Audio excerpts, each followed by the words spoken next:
supporting you in your dog parenting journey. The Dynamic Dog Owner with Debbie Potter.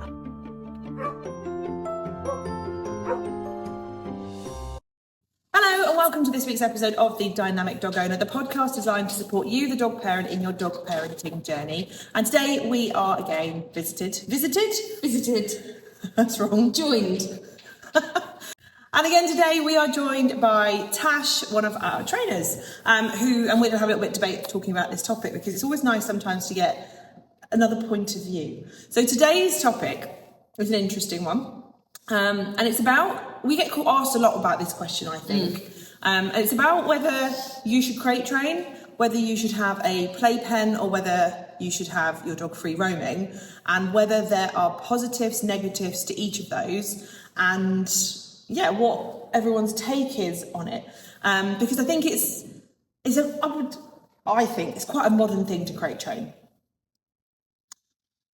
Yeah, probably. I mean, maybe. I'm trying to think back. I know my grandparents certainly never had. We never had a crate. No, growing up, we had dogs. My grandparents had dogs. We never had a crate. I don't think anyone had even come across just one. Had a dog bed.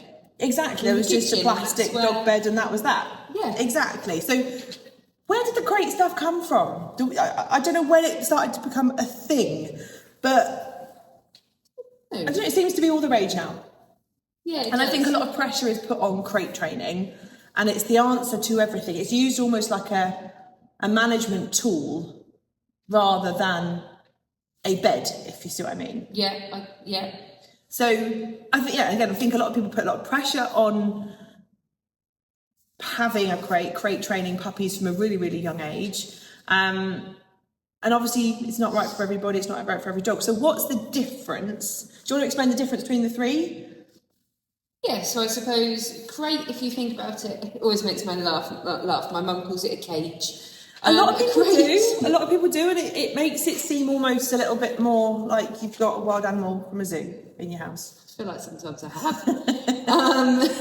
But a crate, I suppose, if you think about it traditionally, is a four-sided, all enclosed, traditionally metal barred box enclosure. Yeah. In its very basic form, if you like. Totally, yeah. I would say, obviously with its popularity, there have been lots of modifications that have come through, and now you see people with all sorts of inbuilt fancy ones in their living room and stuff, and they do look quite cool, actually. But, in essence, that's what it is. A pen, again, if you kind of just go to the basic term, would be the same, but without a roof. And often they're a lot bigger, aren't they? They're often a lot bigger and more flexible, I would say, in terms of the shape, the size that you have it in, because you can kind of mould it based upon the shape. The one I've got has got 8 sides, and they're concertina, so you can, like you can put it in an L shape, you can put it in a hexagon, you can put it in a big square, you can fit it to the shape. Absolutely. And it hasn't got a roof, which is obviously... Completely. And then... free roaming is, I suppose, what it says on the tin. It's you can go anywhere, be anywhere, and you are free to roam. I was going to say like a chicken, but you are free not always. To roam, not always. So I suppose in very, very basic terms, they're the fundamental sort of differences between the three of them. And I think they all have their pros and their cons. Yeah. We've spoken about before on one of the podcasts when I was getting Barney. I put loads of pressure on myself to crate train Murph when he was a puppy, and it didn't go well. I've had far less pressure, or I put far less pressure on myself this time with Barney, and it still didn't go well. I don't think I minded as much. No. I didn't have that pressure that you do, I must do it. Yeah, that preconceived idea of that is what must happen. Yeah. And... yeah, I think every dog is different. Totally. I mean, when we first, obviously we had an adult dog to begin with. We never had a crate for him. And then we got a crate when I got Dave as a puppy, because I'd read all the puppy books and they were like, oh, you need to crate train. And I was like, I've never done that before, never had a crate before, but I'll give it a whirl. I got one and I just kind of left it in the kitchen with the door open as if to say it's there if you want to use it. He hardly went in it. And then I realised he was using it as a toilet. Oh, let's see. So he'd go in there to wee and then come out again. So I kind of ditched it. With Rem, I didn't really bother. And I think with Rem, I maybe put it up for 2 days and then thought, this didn't work last time, I'm not doing it. And with Fred, I didn't even start crate training. But then I was thinking about this the other day, because very briefly with my three, or if I include Rufus, we got, same as Leo, he was a rescue, he was an older dog, never crate trained. If I'm honest, didn't know anything about it at that point. He just was in the house free roaming. We had stair gates, but I didn't know anything about crate training at that point, really. Murph, I really tried, and what was really interesting is when we got the crate for Murph, Rufus used it loads, so I think he had been crate trained. He might have just been trying to get away from him, to be honest. But I think he had been crate trained in the past, but, Murph didn't get on with it. We then got Coco as a rehome, and she loves her crate. And, I'm sure we'll talk about it later, don't get me wrong, I have seen huge benefits for her being crate trained and being comfortable in that space, 100%. And then with Barney, I tried it and he pooed himself out of stress. But then interestingly, if he's really tired, because we've had it up recently for various medical reasons that didn't go ahead, when the door's been left open, he's been quite happy sort of taking himself in and out of it. And it's like, okay, cool, it's there if you want to, if you don't, whatever. But I think context is a really interesting one, because I always used a puppy carrier with Barney, which in essence is a portable mesh crate, if you like. Yeah. Didn't have a problem. Mine are in a crate in the boot of the car. Yeah. Absolutely comfortable and happy in there. But if I try and put Murph in a crate that isn't in that context, absolutely hates it. Yeah. So it becomes a really interesting... Yeah, mine go in the crate in the car, no problem. Oh yeah, mine don't care about crate in the car. I think if I were to introduce one in the house, they'd probably be like, whoa. But weirdly... But then the sofa's comfier. Well, exactly. You can blame them. But I still use a playpen. Yeah. I still use a playpen. I actually find a playpen probably one of the most useful things there is. So anyway, let's go back to the beginning. Sorry. We've got off on a tangent already. The purpose of a crate is obviously to, providing... a crate or a playpen really, is to provide a safe space for dogs so that you can put them somewhere and know they're not injured, not causing mischief, not, they're just contained. Yeah. They're where you put them. Yeah. That's the purpose of them really, isn't it? And I think a lot of people use them when they're going out, at bedtime, for time out, for controlled sleep. Obviously, sometimes you shouldn't use them for this reason, but people do, is if they've done something you don't want them to do, as almost like a mini punishment of, right, well, you're doing this, so I'm going to put you in there so you can't do it. So that's kind of the main reasons a crate is used. Playpen, I would say, is slightly different. Would you? Yeah, because you get kind of, I suppose, different things. You get people that use a playpen around a crate, almost having a sort of enclosed area, but almost like a run, if you like. Yeah, it's like a rabbit hutch, yeah. It is, it's like a sort of indoor, for use of a better term, indoor sort of kennel with a run. Yeah. You then get people who use it just to have that kind of safe space in a room for them to go in. You then get people that might use it if they've got puppies and other dogs or young kids as a way of having sort of one side on the other. You can then use them as an actual room divider as opposed to a pen. So there's lots of versatile reasons that you can use them and what they are used for. So they're similar, but they do have their massive differences. Definitely. And obviously, the crates, we've got the positives of, they're safe, they're contained. What would you say the negatives are? For me, I think definitely being used in the wrong way. I think, for me personally, I think it takes away a lot of independent thinking and choice making from our dogs, because we're going, you settle here. And I've certainly seen a lot of stories where people have crate trained, and it's, don't get me wrong, it's not me crate bashing, where people have crate trained. And then at some point, some people always keep a crate up for others ever. Some people use it in puppyhood, then want to transition. But I've certainly seen a lot of incidences where people who want to transition then go, my puppy, my dog, at whatever age they are by that point, can't settle anywhere else because they haven't learned how to switch off in a sort of free environment where there's more things going on. So I think for me one of the big downsides is it takes away choice from our dogs. And I think you can become quite reliant on the crate to stop or manage behaviour, or to encourage their sleep. Yeah, and I think for me, and I don't know if this really falls under a con, but that's great when you're at home. What if you want to pop to your mum's house for dinner or someone's, and then you're like, well, I've got to take this crate with me. Yeah. I personally, and it's a personal thing, I find that a bit of a faff, which is why I prefer teaching my dogs to settle anywhere and use something like a settle mat, which is easier to transport with me. I think for me, one of the big things is them finding it hard to learn to settle in any other environment outside of there. And I think it's something that is quite rushed. Whether it's crate training or pen training, it's not something that, to do it well and to do it properly, it takes a really long time to crate train. It's not an easy task. It takes a long time to do it and do it well. Because you have to build up the dog's confidence around being in it, happiness around being in it, being closed, duration.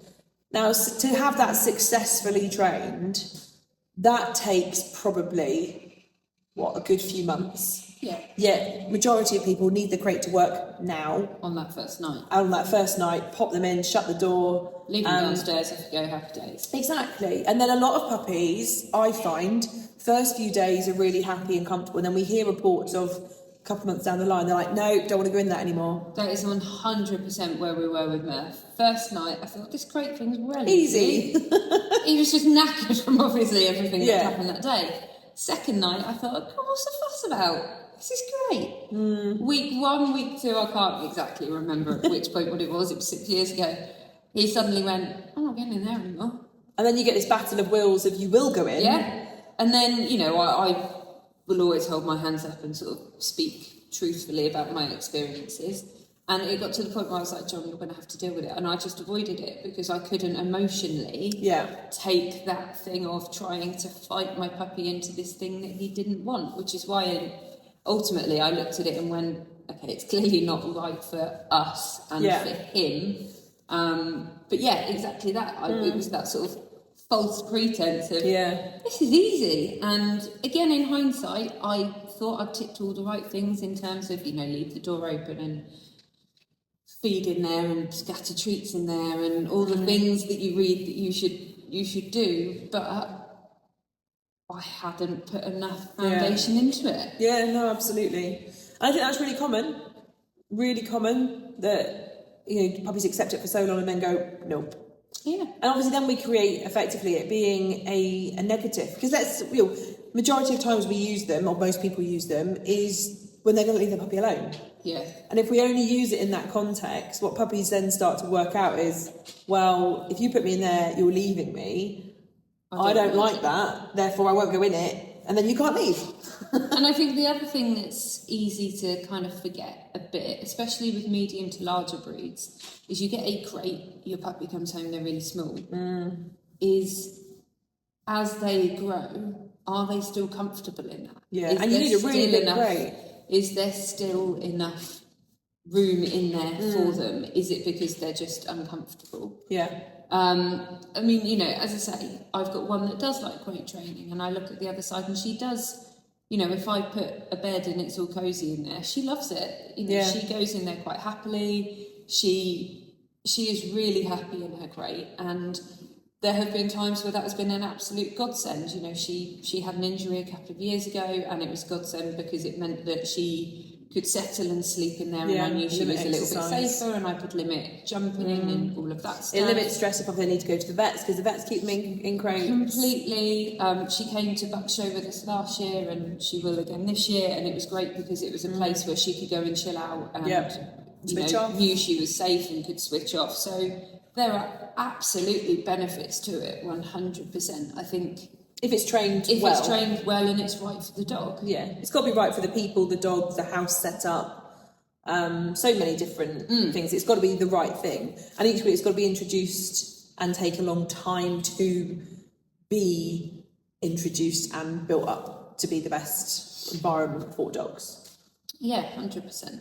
So let's move on to, obviously that's great. We're not, there's good things, there's bad things. I think it just has to be used in the right way. Yeah. And overuse is definitely, or can definitely contribute to further issues down the line.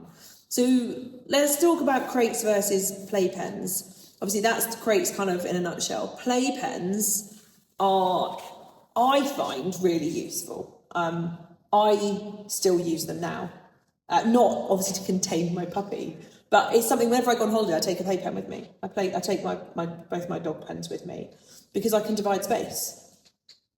So, for example, there's one place I go to where I don't want the dogs to have the whole garden. Actually, both the places I go to, I don't want the dogs to have the whole garden, but I want them to be able to go outside. Now, all four of them, apart from Sherlock, all three of them, could easily jump the gate. They're only like not even a metre high. All three of them could easily jump it. They don't. Whether that's just they haven't worked out they can or not. But it's a really nice way to stop them like going into the garden when I'm on holiday and just staying on the patio bit. So that I can go, right, you're here, you can't be unsupervised wrecking someone else's garden. Not that they would, but do you know what I mean? Digging holes, that'd be Dave. Or, obviously, I don't know about you, I think you still have stair gates up at home, don't you? I do. Even though we can jump them. But yeah, I still have one on my kitchen. Obviously, when I go on holiday, I haven't got that. So if I do want to put the dogs in a space and limit access to another spot, for example, you've been on a wet walk and you come back to your holiday cottage, you don't want them going in every room. You can't put stair gates up, so you can take a pen to kind of block access within the home. So I find them really versatile, and I say I do still use them quite a lot. To be honest, I do it at home because I haven't got a stair gate at the bottom of my stairs anymore, but I don't want them going upstairs after walks. So in the winter, I'll often pop a pen in front of the stairs. A bit of a faff, because you should probably just put a stair gate back up, to be honest. Probably. But I don't know why I took it down. But so they've got the versatility. In terms of puppies, great for, as you said earlier, great for giving them space, but without them feeling contained. Like you're not trapped in a small space, you've got space to move. Within a playpen, you can put a crate, you can put a bed, you can have a water bowl area, that you've got the room for playing. So they can have everything they need and have more space to roam and move and make choice, which is really a good benefit. I find they're great for just containing puppies safely, but not taking away choice to move and do stuff. Yeah. Would you say anything different to that? No, I don't think so. I think that I can't think of anything else that I would sort of add or disagree with on there. I think obviously another one, you've kind of mentioned with the garden is, again, I know when we first brought Murph home in the winter, it was a nice way of having kind of like a little safe space in the garden where he couldn't eat things or get to flowers. And exactly. Yeah, stuff. Exactly. I mean, I think probably the thing that people don't realise is you still have to teach them to be comfortable being in that space. Yeah. Because obviously it hasn't got a top on it. Puppies can easily climb out if they really want to. Yeah. And you may joke and think, come on, puppies can't do that. Rem did it, Barney did it from day one. I never forget, I think Rem had been with us maybe 2 days, and I walked out of the room to do something in the kitchen, literally was gone about 30 seconds, walked back and he was balanced precariously with all four paws on the top of this playpen. And I was like, whoa. So, it can be done. They can 100%. Still climb out. They can still be distressed in there. We still need to build up the confidence in being in it. But it's more of a temporary thing rather than crate being left in for 3 or 4 hours. Pens are normally, I'm just popping for a wee and I need you to just not cause mischief. Or, we're, as you say, having kids in the house, just need to make sure that everyone's got free space to move without interacting. Multiple dogs, if you've got an older dog, a younger dog, often it's used as like a dividing space so that we can share space but responsibly more than you will go to sleep in this. Yeah. So I think they've got the versatility factor, but you still have to teach them. You still have to teach them to be happy and comfortable in it. I personally always have a playpen set up for puppies. I do. we didn't use it. With Murph, we used it loads. And he loved it in there. And actually, as I say, like you say, not just about the puppy, actually, Rufus really enjoyed being in there when he wasn't. So it worked both ways. This time round, it was harder because Barney learnt to climb out of it from day one. So it was definitely harder. Yeah. But my preference out of the two. Definitely. And I think it's again comes to the point that every dog is different. Every puppy is different. Dave was fine. He's an independent character. He didn't really want... That sounds awful, he didn't really want to be with me. He doesn't crave human attention constantly. He's not a needy dog. He loves attention, he loves fuss, but he's not needy. He's quite an independent soul who loves a cuddle. So he didn't mind being put in the kitchen at night. He didn't mind being in a playpen in the living room. It never bothered him. Rem, complete opposite, unless he was by my side, not happy. So a plate, whether it be a crate or a pen, neither would have worked. And I think it's a bit like when you have kids, by the time you get to the third or fourth or fifth one, you probably don't give them monkeys. Same with dogs, really. The third puppy, I don't remember. Far more relaxed about everything. I don't remember really using the playpen as much with Fred at all. He just settled into the house more. I don't know, maybe I just didn't need it. I don't remember. I don't really remember using it. No, that's fair. Not in the same way. Whereas I've got cute pictures of Rem in it and stuff. Yeah. I don't remember Fred really using it. Which kind of brings us on to the next one. The third option is free roaming. So free roaming, I mean, it's kind of what it says on the tin. It is basically your dog having free access to the space that you're in. Yeah. Now, obviously this has a lot of negatives and a lot of positives. It's out of the three, it's my preference. Out of the three, it's mine. I suppose the biggest... We should have a healthy debate, do we? We both agree on these things. Yeah. I think, obviously, probably the biggest con to that is when you first start leaving puppies alone. Yes. Playpens and crates have a far better degree of peace of mind and safety than free roaming do. Definitely. Free roaming is great from a supervised point of view, Definitely. but as a young, if we're looking at it from a puppy point of view, from a young puppy point of view, it's probably the one with the biggest cons because it's got the biggest risk factor and you've got to do a associated lot of puppy proofing, Yeah. tidying up, making sure they can't get to stuff. Yeah. Yeah. For me, it has the biggest pros, personally, for my lifestyle, supervised. Yep. But as I say, I get the big negatives that come with it for people. Oh, definitely. I think, I think most puppy owners are obviously worried about the mess that puppies can make, toileting where they shouldn't, ripping up stuff they shouldn't, all that kind of stuff. But again, that kind of comes down to satisfying the needs to not need to wreck stuff. Yeah. So it's kind of a whole multi-prong approach, really, isn't it? And obviously, there are many negatives to it. But positives, I don't know about you, for me the positives are that my puppy just learns how to exist in the house without any management tool. Yeah. I don't rely on something to make you sleep or to put you away if you're being naughty. No, I would say I don't rely on anything. However, and this is a different topic in its entirety, there are tools you can use to help with free roaming. So for Barney, I had him on a little lightweight house lead, but that was more so to stop him making the wrong choice around the big dogs and learn how to coexist with them. But it did give me a degree of helping him learn how to settle in the house without getting himself into trouble. But I mean, I said from day one, this time I wanted to crate train Barney. To be honest, it then came to it and I thought, you know what, I'm not actually that fast. I use stair gates more so because I'm lucky that I'm able to in the house.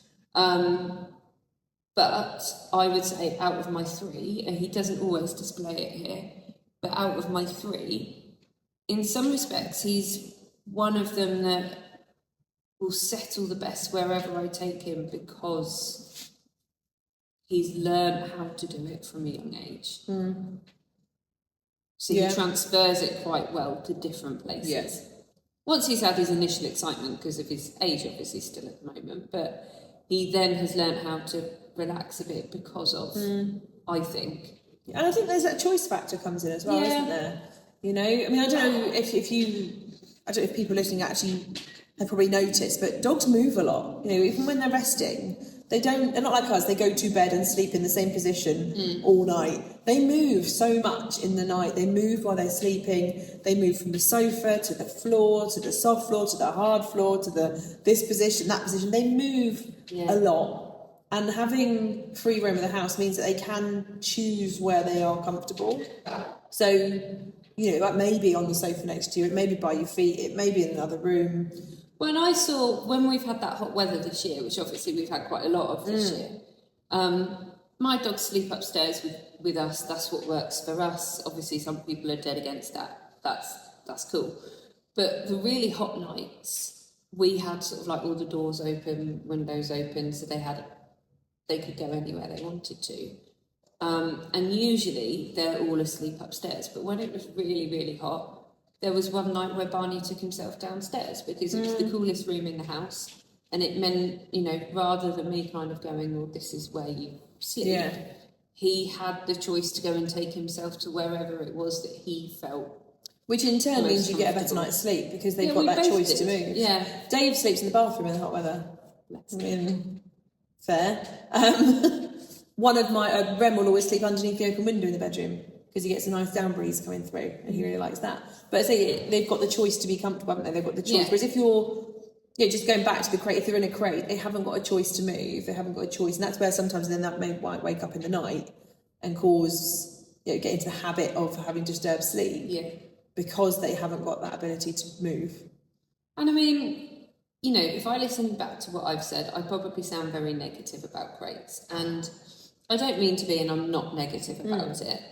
I wanted both of mine to. I didn't put enough work into it because I didn't need to necessarily for my lifestyle and what I needed from them. That being said, I do have a degree of envy for people whose dogs are happy crate trained, purely when it comes to those moments of injuries, etc., where I need to limit activity. And at those points is where I do have a degree of envy that comes through and go, I wish I'd put a bit more work into that because in this moment it would be really useful. But for my lifestyle, 95% of it, I don't need and that is exactly it. But I do have an envy of that 5% where I do have it. And I think whatever anyone chooses, it's just making sure that it's right for you and you're not doing it because you feel like you're being forced to, and it's what works for you and your dog. Definitely. And I think it is that knowing there's other options, because I think everyone puts a lot of emphasis on crate training, and it's like with anything, there's options about what you pick, what works for you, what works for your dog, and if it works, great. If it doesn't, you don't have to do it. There are other options, and it's what suits your lifestyle as well, isn't it? I mean, personally, having 3 big dogs, I couldn't fit 3 crates in my house. Where would I put them? So it's not something I would do, because I don't need to. But, other people might have space for 3 crates, and that's fine. It's what works for you, isn't it? And what your dog's happy with. Completely. And as I say, for me, I'm quite lucky. I've got a little room downstairs that we don't use for anything, that we converted into, I say, a dog room. We use it more in the winter, a bit like you said, after having walks and stuff. But in essence, it's a big crate. It's just a big room that they can all go into. Their dogs in the kitchen. Completely. That they all go into. I know they're safe. There's nothing in there that they can get to other than they could open a cupboard and get some treats. Oh well, it's not the end of the world. So for me, that's kind of my big crate that I use if people come over for dinner or if they're wet after a walk in the winter, and they go in there. Yeah, fair. It's just all together rather than separate in a crate. Completely. Yeah. I say it's as with anything, there's so many different positives, negatives. My big thing about choice, this probably comes from Rem because of his anxiety, separation, attachment, weirdness. When he was a puppy, he couldn't be away from me without panicking. And crating him and taking away his choice of where he wanted to be would have caused so much distress that if I hadn't known it was an option not to, I probably would have forced it, because some people's advice is if your dog is stressed being alone, crate them, they'll feel safe and happy. Opposite, completely the opposite. He feels safest when he has a choice. And I always found it fascinating that his choice, when we were teaching him to be comfortable on his own, was always, mum's not here, what smells of her, I'll go and curl up on her pillow. And if he was in a crate, he'd be stuck going, or even in a pen, I can't do what I need to do. Whereas with the free roaming, I'd watch him on the camera. The second the door shut, he'd trundle upstairs and go and lay on my pillow. And to be fair, I think he still does it. Because if I happen to have forgotten something and I open the door back up, he's normally at the bottom of the stairs. And I'm like, oh, you're going back upstairs, are you? And that's where he sleeps, because he's choosing where he's comfortable. And then obviously it reduces his anxiety and stress about being alone. So it's what works. Individual dogs. Dave would probably still not care less if I left him in the kitchen. He's my only puppy actually that did sleep in the kitchen at night when he first came home, because he didn't care. He was quite happy. The other two weren't. So it's what's right for you and individuals, but they all have their place. 100%. And I think it's just making sure that you know the options about which ones you can pick and what the options are, what the benefits of each are, and that there are alternative options, because there's never just one size fits all. It's always about what fits lifestyle, household, people's preferences, and of course a dog's comfort as well. Yeah. Cool. So hopefully you found that useful, talking about the different options and which one, well, it's up to you which one you pick. Obviously, don't forget to like the podcast, comment if you've got any thoughts on this, and do share it with a friend. Have a wonderful week, and we'll catch up with you soon. If you love listening to the podcast, why not check out the Potter Pawcademy for practical dog training advice and how-to videos. The hub is broken down into sections, and hundreds of pre-recorded videos are there for you to start watching whenever you choose. You can watch them back as many times as you like. You also get to talk to other community members and discuss your training, and benefit from live Q&As with myself where you can get your questions answered. Why not make use of our 3-day free trial where you can access all of the content on the hub absolutely free for 3 days. The link is in the description below, so do check that out, and I can't wait to see you in the hub. Thank you for listening to The Dynamic Dog Owner with me, Debbie Potter. See you next time.